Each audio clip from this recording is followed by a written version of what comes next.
Note oyo bomesana kolanda biso ko momesano biso ko banani biso balobeli ya tata mokonzi ya mboka biso bale trio toyaka mingi koyebisa bino paske bozaka na bosenga na biso mbala iso pe tango iso pona koyeba maekani mazali koleka na kati ya mboka ekolo Congo baebanso bazali na libanda ya mboka tokopesa bino losako pamba te bozalaka kuna memakanise ezalaka kaka na mboka ya bakoko pe na mabele pona Congo topesi bino losako na mingi oyo bosalaka pe na niveau ya diaspora nazalaka nga moko te tozalaka basatu awa tozali na ndeko na ngai Johnny Lenoir na ndeko na biso Général Neuville oyo azali empêché pour le moment mais na lombangu tokoya koyebisa bino maekani mazalaki koleka na kati ya mboka ekolo Congo actualité ezali mobembo po bato balelaki akeba na Macron akende na France te balobaka ennemi il faut confronter ye po oyeba position na ye soko zotikela ye temps akoya kolia yo yango ozomona président kendaki vers Macron ayeba ezali nini mais lokola azali mwana ya Sphinx akendaki bolandaki na boke binyonso sans que monopoliser parole ata bisoko balobeli na ye tomonaki kokende mobembo na ye wana tosepelaki nango te mais lokola ezali pona Congo ndenge moko alobaki azali prêt à kowa pona Congo na bokasi ya Nzambe akendaki pe makambo malekaki kitoko sans monopoliser les paroles ndeko na ngai Johnny Lenoir baimboka pe baye ekolo bakolinga koyoka yo maloba mboka yo. Merci beaucoup Stéphane de Père et de Mère tozali kolobela o ezali mokonzi mboka Fati Beton Aigle de Père et de Mère oti koloba awa tozalaki kobanga tozalaki komituna ebele ba oyo basepelaki ke mokonzi mboka akende na sommet ya Paris au président Macron a organisé qui pour la paix na Oezali pour la paix à travers Oezali région il y a Grand Lac mais Kassimo Konzamboka a lobby a boy Oezali politique à chaise vide à Kendaki Kuna parce qu'il a dit partout où on va parler de la RDC il va s'y rendre en tant que Mokonzamboka Oyo Azaliko ko fournir ba effort et belé pona koluka kimia restauration ya paix développement ya mboka oyo bokonza mboka Fati Beton Aigle de Père et de Mère mwana mama Kalu Oazali maman président de la République Oazali maman na biso auto zali ko saluer en passant bokonza mboka zwaki parole na ezala ki sommet ya Paris bisika oyo bokonza mboka lobaki azali ko senga oezali plan Marachal pona ma province, il y a Nord Kivu, Sud Kivu, estimé à plus de 5 milliards de dollars Oyo, à l'horizon 2026. Oyo, ma partenaire, il y a France, il y a Mokili Mobimba, Bandimi, Kopesa Oezali, aide humanitaire.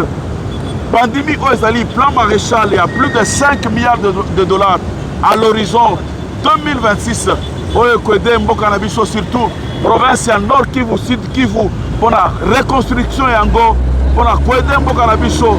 na oezali construction ya bazela oezali agriculture na makambo mosusu à toi Stewa. Merci mon ndeko na ngai Johnny Lenoir agriculture na makambo mosusu y compris ba infrastructure ba hôpitaux ba kelasi biloko kilikili mais boyoka kili susu tata mokonzi mboka kosenga la homologue na français ya que il faut ouverture à l'immédiat ya aéroport ya Goma ezalaki tata mokonzi mboka alobaki te alobaki baluka couloir pona aide humanitaire ezali Macron mutu alobi qu'il faut bafungula aéroport ya Goma et que tata mokonzi mboka eko bakisa ete koloba atako bafungoli yango il faut ba service na biso ya renseignement ba service ya sécurité po tomona kape mingi na kati ya ba convoi wana okomona bakotisi lisusu biloko ya mabe po ekende pa banguna biloko nyonso efale salema na ba norme ndenge esengeli c'est-à-dire tango bazoloba ba aide humanitaire tomona ka yango mingi okomona ba MSF ba Médecins Sans Frontières bokomona ba Croix Rouge batu oyo ba institution non gouvernementale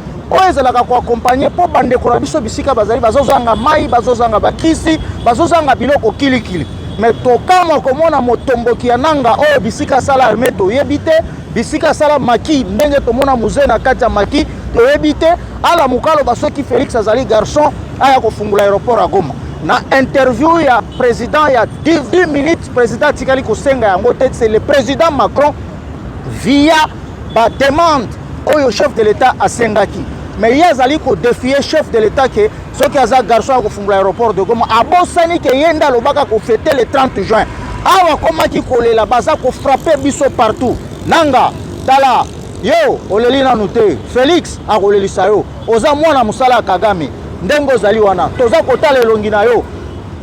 tu n'es pas toi oza yo te po un ozali makambo nyonso oza kosala wana ozali porte-parole ya Kagame. À vous, Johnny Lenoir. Merci beaucoup, Stade de Père de Mer. Lolenga Utukoloba Awa. Ezali président Macron, Oya Senga qui a ce que réouverture ya Ezali aéroport à Goma et Salama. Mais Kassi, président de la République, Fatih Beton, Aigle de Père de Mer, en tant que grand stratège, en tant que grand diplomate, en tant qu'un vrai joueur de jeu de dames, à Senga qui homologue Naye Macron à lobby, Iyo Nandimi à ce que Bavol alimentaire ya biloko alimentaire esalema na ezali aéroport international ya Goma mais kasi na kosenga aseko ba avion nyonso ba cargaison nyonso ba avion nyonso oye komema ba aide humanitaire pour la bande ko na biso oye bazali na Goma Nord Kivu Goma Bukavu mais kasi na kosenga aseko dans tous ces avions à partir ya ezali na Paris il faudra aseko ba service de renseignement militaire, ba service de renseignement y accompagné aux Ezali, ba cargaison humanitaire, ba koleka na Bujumbura, bisika oyo, ba militaire na ba militaire ba Black Water bazali à partir ya wana ba kozwali susu aux Ezali ba service de renseignement oyo et quoi accompagner aide humanitaire tino aux Ezali Goma aéroport à Goma. Mais kasi tango nyonso ndekolanga steward de Père de Mer, ça ne sera pas la première fois que la communauté internationale batinda aide humanitaire na mboka songolo oyo ezali na ba difficulté oyo ezali na bitumba et si esalemi dernièrement euti kosalema na ezali na Gaza bisika oyo Israël na ba palestinien oyo bazali na bitumba oyo lelo oyo akalmi ekoti entre les deux mboka États-Unis na ba mosusu ba fongolaki oyo ezalaki couloir humanitaire ezalaki oyo ezali ba force spéciale oyo bazalaki ko sécuriser oyo ezali ba aide humanitaire. C'est de la même façon le président Macron a outaki ko senga seko l'aéroport international de Goma ezala réouvert afin que aide humanitaire oyo koya na ba condition oyo mokonzamboka Fatih Beton Aigle de Père et de Mer à lobby. Il faudra à ce que les services de renseignement par service kili y accompagner ba cargaison nyoso wana de la même façon et salamaki na Gaza de la même façon salamaki na Syrie na ba côté mosusu de la même façon et ko salema na ezali couloir et ko fongwama na niveau ya Goma ba kozwa o ezali aide humanitaire ba koyana ngo la Goma MONUSCO ekozwa na ba force spéciale ya koko et ko accompagner ezali aide humanitaire et kokomela ezali ba Congomani o bazali ko souffrir na ezali province ya Nord Kivu Sud Kivu bisika o batomboki ya M23 AFC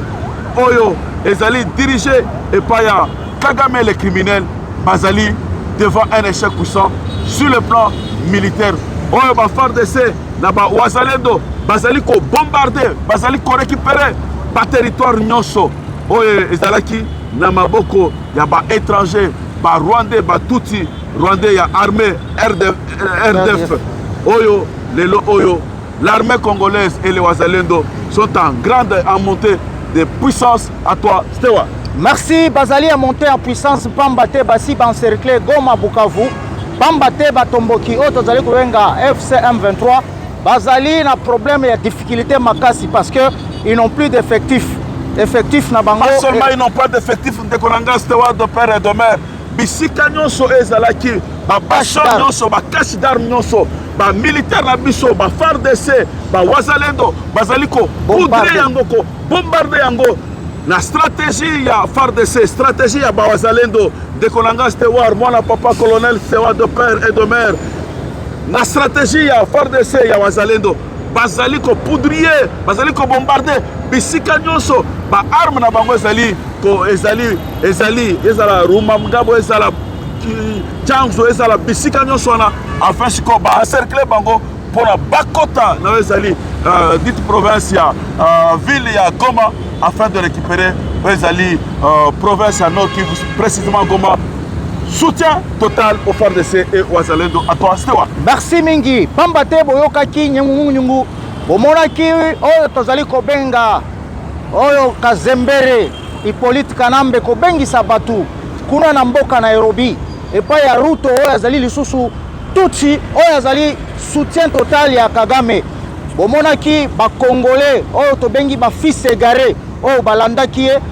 nzoka likita bakendaki kosala kuna ezalaki likita ya bandoki. Soki omoni bandoki babandi koboya kopumbwa na butu bakomi na moi seke makasa kopumbwa na butu ezate. Nini elekaki na likita na bango wana? Kabila abengaki bango pona kosala plan, kosala manso po akoka kokota na masolo oyo koingela na doa pona kobanda kolobala ke ba Congolais nyonso bakendaki il faut tofanda na table moko. Boyoki nini eutaki koleka? Kabila bimisaki mosolo, boyokaki General Kasita oyo baboyaki na Uvira par population na bawazalendo. Azalaki soi-disant mwenye murenge Congolais. Nzoka mutu agent na bango ya service. Un infiltré. Ozaki komona ba Moïse Nyarugabu kolobela pona ye, ko s'acharner pona ye. Pona nini? Parce que ba yebaki bien que aza mutu na bango une fois ya zui poste stratégique wana Uvira, belelelo tozolo ba makambo mususu. Balongole ye. Awa Kabila eko bimisa susu tala mbongo min ebele. Asunzu masunzo bomoni masunzo batu bazaki koloba masunzo bauti kokanga na Kisangani. Musala nini masunzu asali bakangi na ba officier ebele. Musala na ye bazwaki mbongo epa ya Kabila. Pendant que biso tozolo baboma balingi baso Bukavu balingi tongato sutuka Kisangani pris déjà à l'interne parce que ba généraux bakangi bango maboko na kati ya sac basi babomba manduki epa ba makangu na bango tongato sutuka Kisangani e tombe mbala moko bomoni okatanga bomoni mbala moko Uvira wana efungwami bakalemi tokomi ko mituna likambo nini esalemi agenda kasha Kabila yango wana melokola lisu likolo ya lisu oyo lisuko tokomi na bakonzi basoda na biso oyo bapatriote masunzu na baebanso bapesaki bango mbongo wana eutaki epa Kabila na motindo nini esala manso ke Félix Andimake azala écarté te na masolo ekosalema akoka koingila na masolo metolobi na ye Kabila okomekaka konyeta makololo lisusu ya Congo te ozalindo doki ozando doki nalingi na bakisana lo babostewar de père et de mère. Kabila na ezali sauvons le Congo oyo ezali dénomination bazwi na oyo ezali archevêque Bishop Coutinho Fernando oyo Kabila azali koluka na bafenêtre nyonso na bavoie nyonso azonga na oyo ezali scène politique congolaise. Après qu'il soit condamné à mort dans les justice militaire, Kabila est en train d'utiliser Bastus Nyosho. Bomoni, après l'échec, il y a M23. La non-avancée, il y a M23. Récupération à bas territoire occupé jadis par le M23. Oh yo, Kabila Oyalobaki, après la remise reprise avec, avant qu'il fasse la remise et reprise avec Tshisekedi, le président Tshisekedi, Alobaka na Namibie, na Windhoek, à bientôt je vais revenir. Kabila dans sa stratégie, Azali Koluka Bastis Nyoso, Azali ko utiliser Bambongo Ebele afin que à déstabiliser, afin que Azong de la Azali scène politique, afin que à personne au Bisika Nyoso Oyo, Ezali territoire Nyoso Ezali na Maboko na été. C'est pourquoi Boyo Kistewar de père et de mère, Kabila sachant très bien que l'armée congolaise était infiltrée jusqu'à la moelle épinière, Azouakiba, Rwanda Fono Pesaki, plus de 500 généraux. Plus de 500 généraux, Bazalaki, Batouti Rwandais, Oya Pesaki, pouvoir, Pesaki, autorité, Tango Azalaki, président Mboka Oyo. Kabila a dirigé ce pays pendant 18 ans par procuration parce que celui qui dirigeait en soi en réalité ce pays, c'était M. Kagame, le criminel. C'est pourquoi nous allons féliciter le service de renseignement Nyonso. Ezala Demiap, Ezala Aner, Ezala, le service Kiri Sanes, service Kirikiri, la police, l'armée, les Wazalendo, la population voilà. congolaise. Oh, il y a ville province à Kisangani. Oh, lobby, Tozali Sima, Fachi Béton, aigle de père et de mère. Oh, Azali, non pas avec une. Oh, Azali, na mandaté, mais kasi Azali na mission divine afin de libérer ce pays que Kabila a laissé dans l'emprise du Rwanda, qu'il a sacrifié. Oh, Azali, Bariché Samboka Nabiso, à toi, Stewa. Ok, c'est pourquoi bomoni batunyo sowana Kabila zakola la te apesaki misolo na ba généraux wana oyo lelo tokangi bango bazali na mboka Kinshasa kaka lolenge tozaka kobelela Frank Ntumba Bwamunda. Frank Ntumba Bwamunda zalaki nani chef ya maison civile yende zalaki po ya liaison entre le président na batu bazana front bakoyebisa eti nda manduki yaza kokende yebisa président biloko mosusu tomatisa sikoyo yazoko mais lelo oyo traître nyonso akosala trahison contre le Congo azali condamné à mort, condamné à mort, en commençant par Kabila oyo akosa biso pendant 18 ans que ba M23 ya gagnaki combat lelo ya kofungola mbanga na ya lobi revendication na bango ezali fondé Kabila ozalindo yo komona ka Congo lisusu atambala moko te lokolo zonge pa tata na Kagame na mama na yo Marceline Fanda kuna nanga mwana musala soto za elombe omona aéroport ya Goma ezofungwa makala mingi te ezofungwa okomaki tefandi na biso botika makambo ba bombarder biso partout tala elongi na yo ya mwana mawa oza mwana bitinda elongi na eza mwana mawa ozoyeba siko place ya kobandela te na kosukisa te yo koki koya kobotola Congo tozali na bamampinga oyo basali baformation yo nanga donc lobaki Congo toza na bamapinga te Johnny Lenoir est-ce que ozotala elongi ya nanga aza mutu aza lisusu na bomoi ou bien kati na ye aza deja mutu asi akufi bomoi nani elongi ya nanga azali mutu moko nakoki considérer mingi te c'est un petit pantin au service de Kagame le criminel. On aussi déjà moindrir Tshisekedi par la diplomatie agissante. Mokonzambo Kafati Beton aigle de père et de mère assis à Kitisie ma Pekanyoso. C'est pourquoi des Kolangas de père et de mère. Après la France, le président de la République de père et de mère, Benga qui est, invité qui est, dans le niveau il y a Égypte, précisément, dans Tozali Kobenga, la Caire, Missika Oyo, le président, il y a Égypte, Mohamed Sissi a invité qui, Mwanamboka, le président, le géant, les costauds, Otobenga Rangers, Fatih Beton, Mwana Maman Marthe, a invité qui est, dans l'Égypte, Bissika Oyo, de Kolanga Stewar, Akendaki na inauguration, il y a grand musée à Égypte.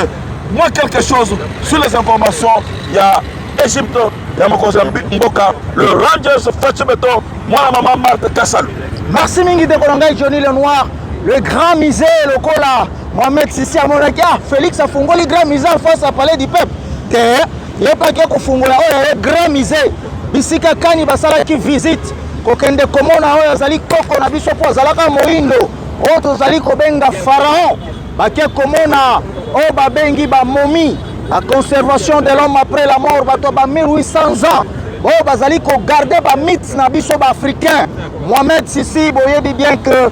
Azali,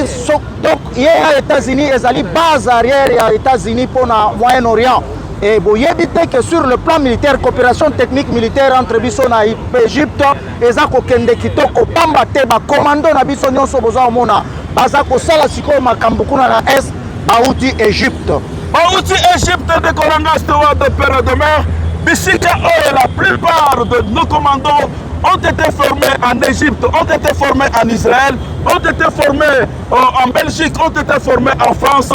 Et puis coopération entre la RDC et l'Égypte, précisément, il y a président Sissi et Banda Lelote et Banda Kala na Kondo, président Marshal Mobutu Atostewa. Merci Mingi parce que Boye Bakana discours et chef de l'État, d'heureuse mémoire, Mobutu Sese Kokungo Ndozabanga. Oto Zali ko saluer exposé na na mwana na zanga na misé na biso na grand misé.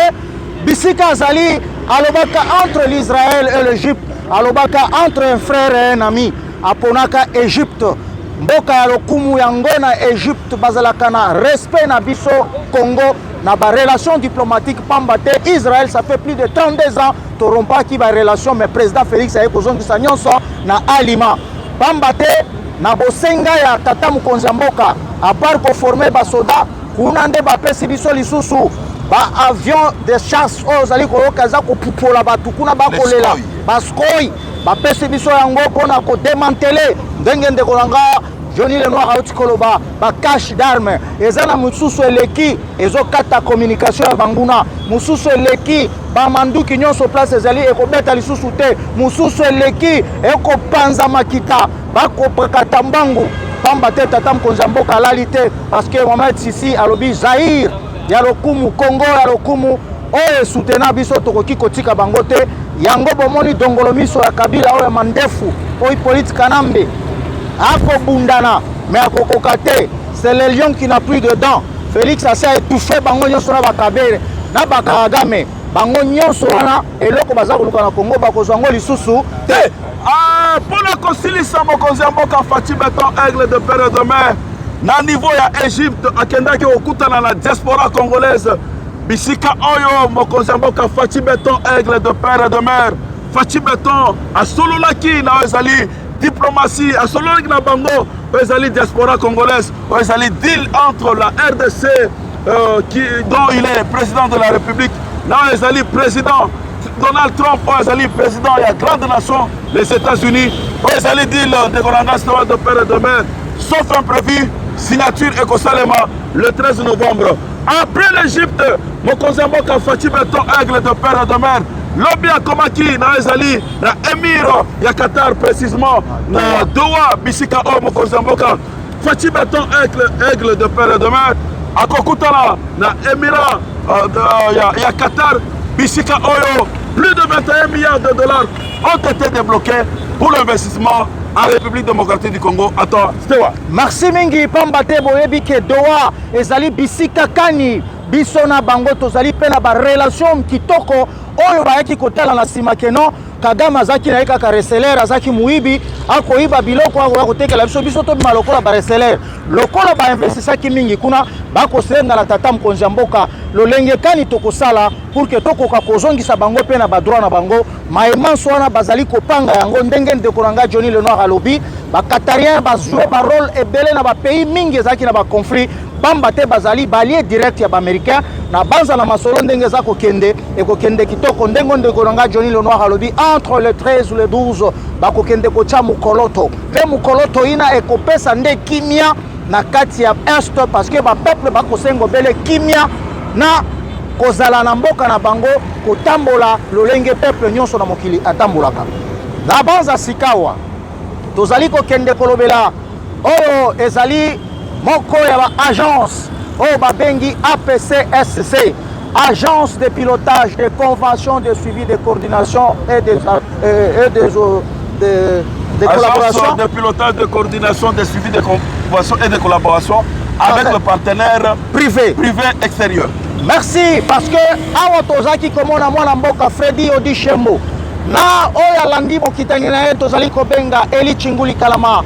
tozali komona PCA Claude Mambaka Bassou tozali komona le cordon Boisfoy Josuel que nous saluons tous en passant bakitaki na mboka oyo babengi province ya Okatanga bisika kani après Luala batenda kofungola antenne provinciale ya APCSC parce que il faut ezala centraliser na kati ya ba province na biso nyonso bisika oyo bayambamaki na gouverneur par intérim bayambamaki lisusu na président ya assemblée provinciale na mwana mboka oyo azali directeur ya APCSC à la personne de Bob Chibambe oyo tozali kosalue na banza misala ezali kitoko oyo agence eza kosala agence ezali mpona balobi mpona basuivi nyonso tosignaki na baccord ya bapartenaire privé il faut agence ezalaka wana mpona nini soki balobi balabala ekozala na 10 cm ya volume nango makambo batonnage makambo nyonso nde musala eza te biloko tozomona batie balabala boye lobi biscuit non kuna ezali na banorme nyonso ACGT bango nyonso baza kolandela musala tozali kopesa losako na mwana mboka Freddy Odishembo pamba te akolala te nyonso akosala totambusi na totamboli na banza Congo kokende ba province ebele ba Lualaba tokei ba Kalemi tokei ba Kananga Kasai Oriental tokei ba Nguba tokei ba Busanga lelo yo azali na Okatanga bisika kani batie antenne na balabala o babengi avenue Roué coin du 30 juin bisika oyo bakata kiriban pe ba sopi masanga pona bakoko pona kotala misala nyonso ekobanda kosalema na ba norme selon ba suivi ya ba convention. À toi Johnny Lenoir. Merci beaucoup Stewart, Père de Mer. Mention spéciale et paya Mokonzi, il y a agence de pilotage, de coordination, de suivi, de collaboration avec les partenaires extérieurs. Lolengo Tukoloba Awan de Konanga Stewart, Père de Mer. Lobby le 3 novembre 2025 et Zalaki coupure, il y a Riban, la cadre Oyo, il y a agence de pilotage Oyo ezali kosala Oyo ezali décentralisation bazali kosala décentralisation Oyo babandaki d'abord na Oyo ezali province ya Lualaba conduit par la fille aînée de l'union sacrée à la personne de Fifi Masuka bisika Oyo baesalaki Oyo ezalaki agence provinciale ya Lualaba mais kasi lobi le 3 novembre 2025 bakendaki koinstaller Oyo ezalaki agence provinciale. Il y a province, il y a Okatanga, Oezali, conduit par l'un des dignes fils, le gouverneur par intérim, Azalaki, Assistaki na Oezalaki, coupure Yariba, le Lenga Otikoloma, accompagné du président de l'Assemblée provinciale. Pas seulement cela, après le Okatanga, décentralisation, il y a agence, il y a pilotage, il y a coordination, il y a suivi à ma convention, à ma collaboration, à ma partenaire extérieur, et qu'on continue les sous-sous. Après Okatanga, et qu'on kende Mbujima, et qu'on kende Kananga, et qu'on kende Lodja, et qu'on kende Kisangani, et qu'on kende Bisika Nyoso, Équateur, partout à travers les 26 provinces de la République démocratique du Congo. Mais kasi misala Nyoso Oyo, il y a agence de pilotage de coordination. Le manager, le docteur, avocat, Yodi Shembo, et Zaliko Salemana Zali Koloba, na programme sino-congolais. Après, Oyo, Obautiko Sala, installation, il y a direction provinciale. Bokotala Misala Zaliko Salema, par exemple, Misala ya Nguba, Misala ya Rokado Zaliko Salema, à la province, ville de Kinshasa. Misala ya Zela Oyo, Bande Konabiso ya Kasai, Central Babandeko Zela, Zela ya Kalamba Mbushi. Oh lelo Oyo, dans les programmes sino-congolais, l'avancement est allé très avancé, plus de 50 km déjà asphaltés sur les 350 km. C'est du jamais vu, du jamais vu, du jamais vu. Hormis Zela Otolobi, il y a Kalamambouji, Bokomora Sad O Bazali Kotonga, la province, il y a Kassai Central,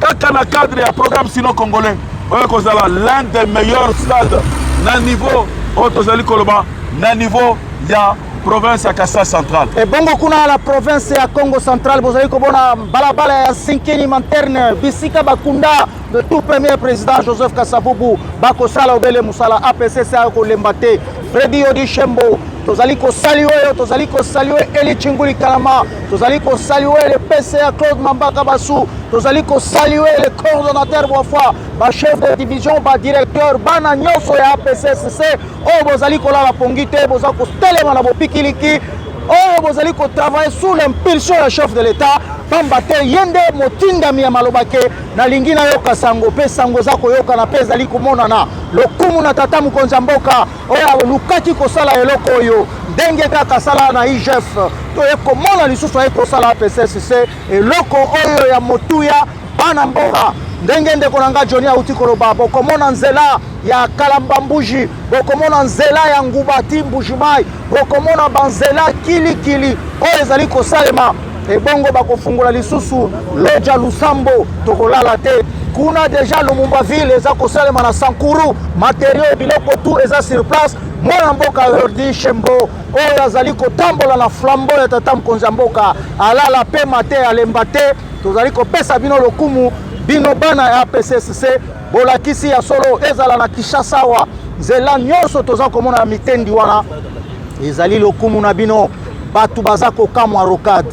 bamona rokade te me baza kopesa lokumu banzela eza kopasola kisensu kobima ba université kokende bisika nyonso tozali kosaluer bino na pesi maloba epai ya Johnny Lenoir avant tochite pour chiter tolingi topesa mention spéciale epai ya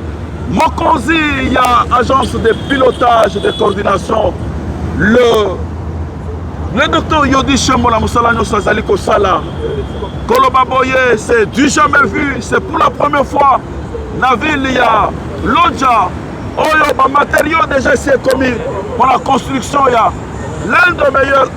aéroports au standard international misala nyonso oyo ezali kosalema na agence de pilotage de coordination de suivi de conventions et de collaboration et salemi sous l'impulsion du chef de l'État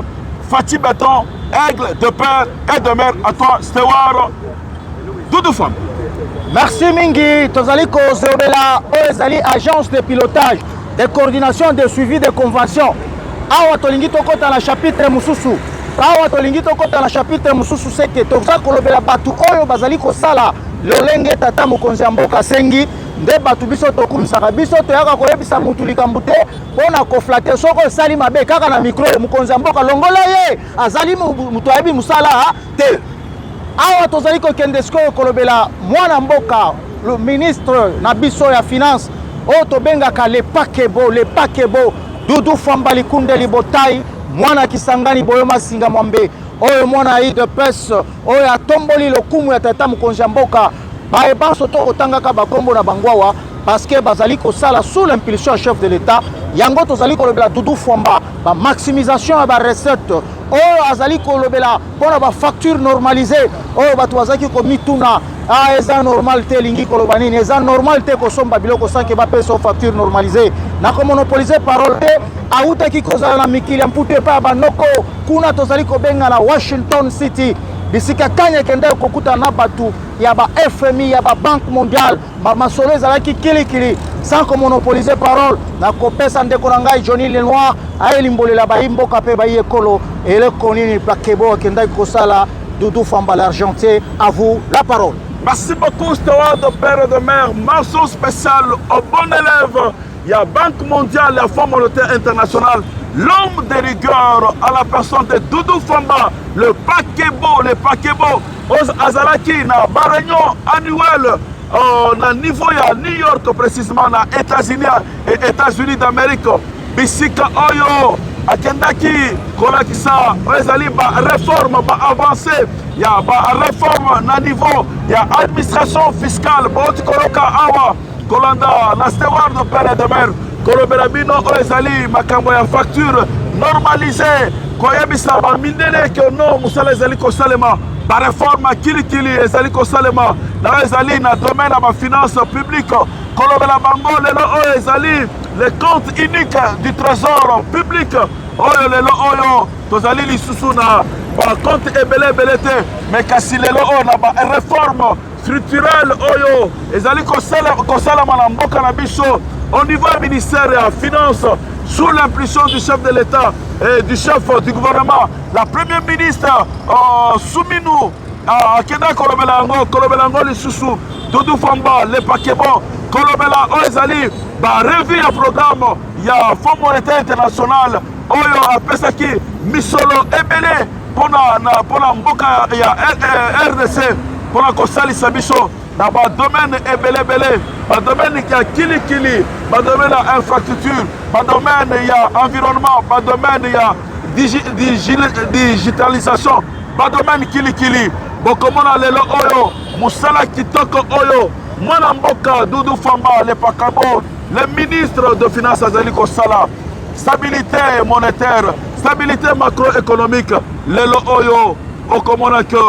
makambo ezali kosala makitoko bamisolo plus de 480 millions de dollars ont été débloqués par le ministre de finance na banzela nyonso ezali kosalema la ville province de Kinshasa na ba province mosusu. À toi Stewart. À moi, Jerino, naza kosenga na yo ndeko na ngai Johnny Lenoir. Ozali komona misala inso kosalema na ville province ya Kinshasa. Mutu asali ke misolo wana ezala ya komata pour que tozwa babalabala ya kitoko na banza lelo batu nyonso bakomi koloba misala eza kosalema ba effort wana euti epai ya mwana mboka Doudou Famba parce que yenda azali komobilize kosenga na barégie financière nyonso maximiser barecette po baleka basignation oyo yasengaki bango résultat nde babalabala po liboso tozali komona mbongo eza kokende bisika ekendaka ezoyeba te mais sikoyo peuple azali ko profiter na mbongo wana tango babalabala ezali kosalema tango bapont ezali kotongama tango tozali komona biloko kilikili bazando kofungwa mababalabala baitaga baisoki toza komona kabambar toza komona bakabinda toza komona baaveni lokola bademare baaveni nyonso baplateau banyangwe babalabala ezali botomboki c'est-à-dire mwana mboka Doudou Famba oyo alekaka na émission ya Top Congo alakisi bango te ngai moko nazalaki mopao ya bato bazaki kobulela ngai na mituka na nga nayebi difficulté ya banzela ndenge nini bato aki kolela mais lelo tango ya zwi vision asalisi babalabala bokomona même nzela oyo ya kokende ndolo libongo eleki nsima ya aéroport na biso ya ndolo botala misala kote ya Philadelphie bomona babalabala ekosalema Kongo epai na yo Doudou Famba likunde libotai olakisi ke ozali kotala sous l'impulsion ya chef de l'État pe ozali ko respecter ba norme même na niveau ya ba Banque mondiale baza ko féliciter yo à toi Johnny Lenoir. Merci beaucoup Stewart de père et de mère, mention spéciale et puis Manamboka Doudou Famba, les Pakebo, les bons élèves du Fonds monétaire international et de la Banque mondiale, l'un des meilleurs ministres qu'a connu la République démocratique, qui connaît la République démocratique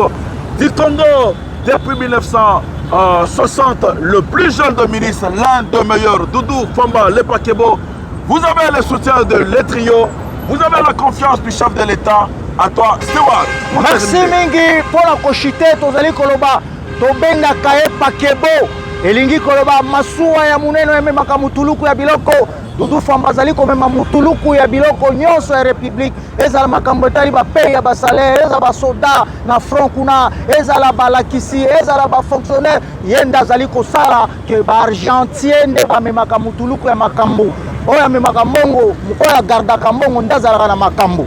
oyo azali kosambola tango iso tata mkonzi ya mboka kolala akokanisa ke nazali na mutu na ngai ya confiance ale losako epa na yo tozali kokende na lombangu sikoyo kolobela oyo ezali parti na biso oyo babengi UDPS Union pour la démocratie et le progrès social oyo ekambami na mwana mboka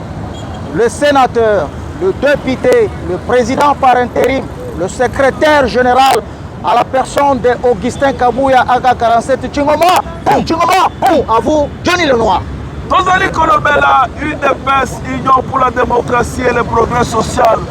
Kolobela Oyazali, l'honorable, le sénateur, le secrétaire général, le président par intérim. Nous avons cité Augustin Kabouya Tchingoma, combattu, jamais abattu. Oyasalaki, Mobembo, Omo Konzamboka, Fachi Beton, aigle de père et de mère. Atindaki mission Zalaki na Belgique, précisément la Belgique. Bisika Oya Kendaki Kosala, Moussala, na compte ya parti na biso, pas seulement la Belgique. Akendaki li Soussoutir, Espagne, Zalaki na Chine. Aouti Kozonga ya de cela 2 jours, Oyo, a organisé Mikolo. Et Koya Kosala, restitution d'abord et par Mokonzamboka, et puis restitution la base à UDPS. Oh, Bicho le trio Tolobi, loyauté absolue au président de la République Fachi Beton, aigle de père et de mère, loyauté à Augustin Kabouya, Oyo, Bazali Kosala, Oyezali Moussala, il y a préparation, il y a congrès extraordinaire, Oyo Kosalema à partir du 14 décembre 2025. Mukolo Oyo Ezali, Mukolo ya Mbotama ya Oyo Azali, héros national, le père de la démocratie. Nous avons cité Etienne, le docteur Etienne Tshisekedi. Wamulumba qui est notre mentor, à toi Stewart, un ajout. Oui, vous allez koyoka manso bauti koyeb sabine pa Johnny Lenoir. pamba te mwana mboka Augustin Kabuya akolala te, azali pe kosala manso akosalaka, botika ye kimia akosala kaka sous l'impulsion ya tata mokonzi ya mboka oyo nyonso pona lokumu tozali kosalue oyo ezalaki unité au sein du parti entre bandeko na biso bakendaki ndenge bazongaki bomoko ezongi tozali kozela congrès lokola batu mingi bakoyeba ntina ya congrès te tokokende kopona président ya parti te tozokende nde kosala modification ya statut na biso na bamakambo kilikili ebongo ntango tokosilisa tokoya lisusu koyebisa bino na banza na kozongisa maloba mpona loyauté tokoka koshite na mokolo mwa lelo tokokende na congrès mpona kosala oyo ezali réadaptation ya statut parce que statut oyo tozali nango ya UDPS ezali statut oyo touti nango depuis opposition kasi sikoyo UDPS ezali na pouvoir plus de 6 ans il faudra que les statuts soient modifiés mise à jour ya statut na biso tolobi mpona kosilisa loyauté au président de la République Fatou Beton aigle de père et de mère, loyauté à Augustin Kabuya, loyauté absolue, loyauté.